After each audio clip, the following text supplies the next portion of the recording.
Merci beaucoup, Madame Radjaoui, chers amis.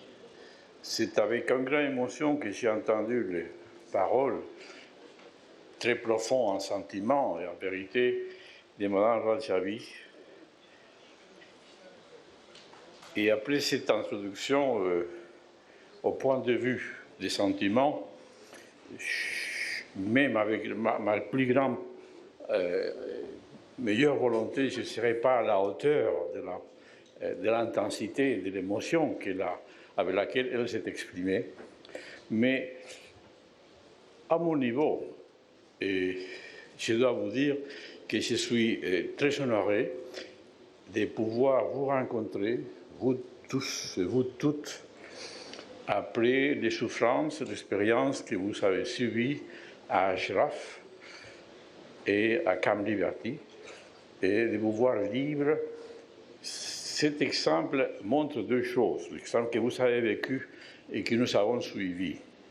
D'un côté, la force de la volonté, de la persévérance dans les principes et dans un but à atteindre, et d'un autre côté, que le droit existe. Dans le cas de la situation à Ashraf, c'était le droit international qui a été méconnu par les autorités de l'Irak. Et vous avez pu voir qu'on a trouvé que ces droits pouvaient être entendus par un juge, qu'une procédure avec toutes les garanties a été ouverte, que des preuves, des témoignages ont été réunis. Ils sont sous la protection d'une cour de justice et attendant le moment où les responsables principaux, les premiers responsables de cette méconnaissance du droit que vous avez subi à Ashraf, certaines circonstances et éléments juridiques soient réunis pour qu'ils puissent comparaître devant une cour de justice et être rendus responsables de la violation des conventions de Genève. Il est certainement extraordinaire que le massacre auquel a fait référence Mme Radjaoui et dont vous êtes également témoin et survivant, se trouve dans la situation d'impunité absolue actuelle.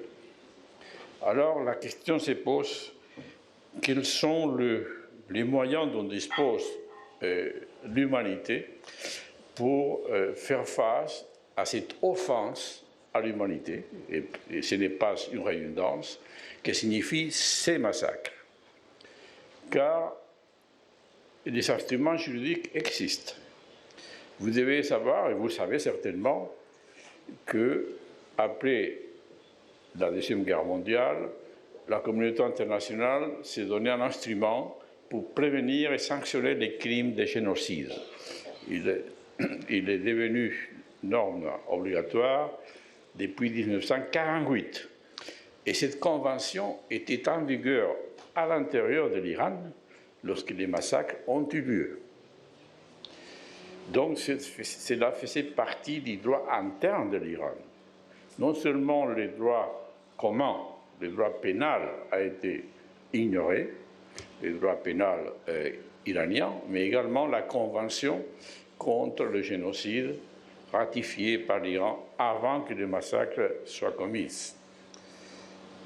Une autre norme de droit international, comme celle du Pacte international des droits civils et politiques, approuvé par la communauté internationale en 1966 et qui interdit, les sanctions obligent au respect des droits à la vie, des droits à la dignité des personnes, l'interdiction de la torture, les droits à un procès équitable. Cette convention était également en vigueur en Iran lorsque vos droits ont été ignorés. Par conséquent, lorsque vous demandez justice, vous avez les droits de votre côté. Vous avez également droit à la réparation des victimes et vous avez droit à la justice.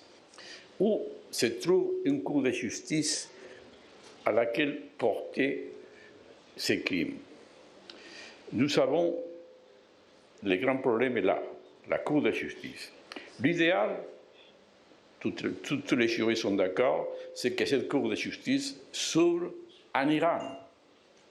Ce sont les cours de justice iraniennes, celles qui devraient en premier lieu enquêter sur ces crimes, parce que les victimes sont là, les personnes qui ont connu, les témoins de ces victimes sont là, et la société iranienne est la première qui a intérêt à connaître ce qui a été fait avec l'exemple d'un procès juste et équitable.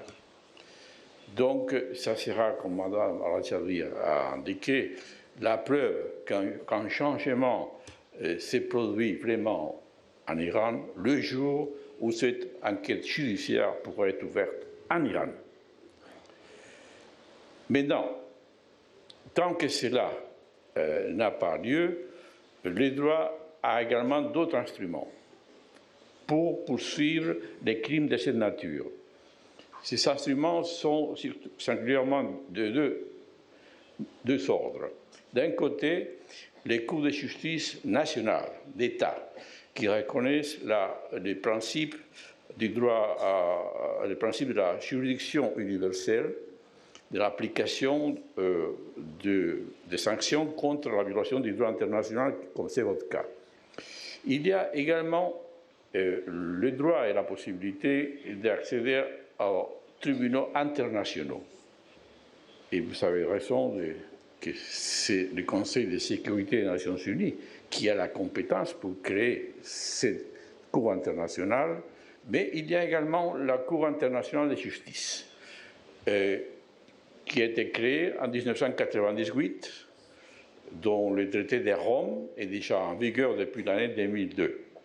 Ce traité de Rome établit une compétence temporaire pour les crimes qui ont été commis à partir de l'année 2002.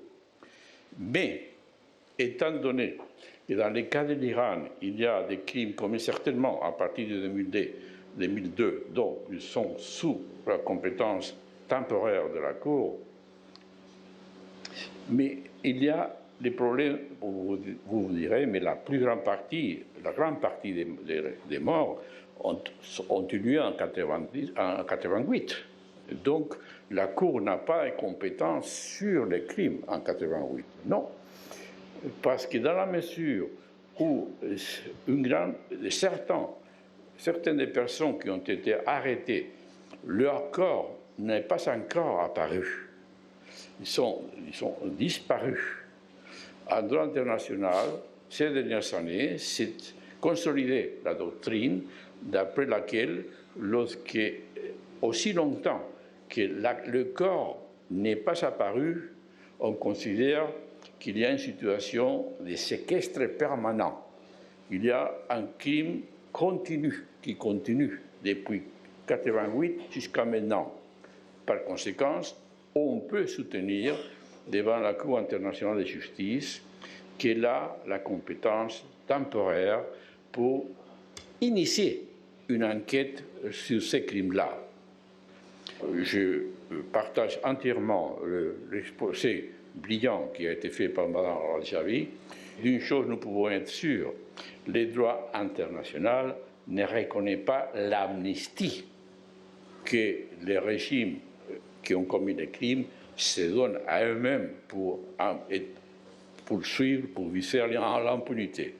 Par conséquent, ces crimes-là sont impérissables, imprescriptibles, et le travail que vous faites et que vous continuerez certainement à faire, c'est de trouver une cour de justice qui puisse porter à terme l'enquête et d'appliquer la loi aux principaux responsables des crimes. J'en suis sûr que vous avez le courage et la volonté d'y arriver et que vous y parviendrez.